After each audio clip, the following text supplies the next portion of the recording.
ৰুক্মিণী গাঁৱত আমি উৰণীয়া সেতু নিৰ্মাণৰ কাম হাতত লৈছিলোঁ। 18 মাহৰ সময়সীমা আছিল।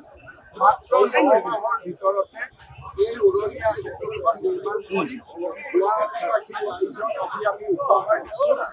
এই উৰণীয়া সেতুখন নিৰ্মাণৰ পিছত গণেশগুৰিৰ পৰা খানাপাৰালৈ কোনো ট্ৰেফিক জাংচন নাথাকিব।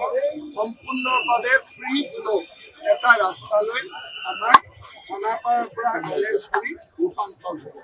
মই লোক নিৰ্মাণ বিভাগকো ধন্যবাদ জনাইছোঁ। ভাষণতো কৈছোঁ, মালিগাঁৱৰ ফ্লাইঅভাৰখন থকাৰ আগতে মালিগাঁৱৰ যান জঁট আমাৰ নিশ্চয় মনত আছে। ভৰলুৰ এলিভেটেড ৰাস্তা বনোৱাৰ আগতে ভৰলুৰ যান জঁট আমাৰ মনত আছে। আৰজি বৰুৱা ৰোডৰ যান জঁট আমাৰ মনত আছে।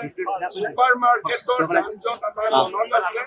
আজি আমি এফালৰ পৰা কাম কৰি 4টা বছৰৰ ভিতৰতে মহানগৰীৰ ডাঙৰ ডাঙৰ সমস্যাবিলাক সমাধান কৰাৰ বাবে সক্ষম হৈছোঁ।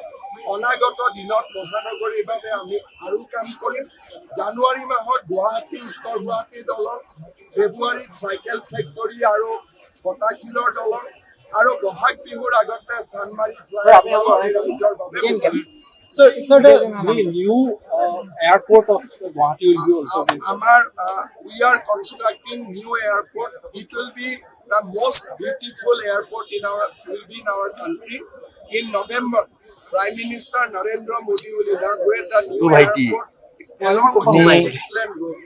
The Ministry of Highway and Transport will also approve another elevated corridor connecting Guwahati Airport and Jalukbari Police Park.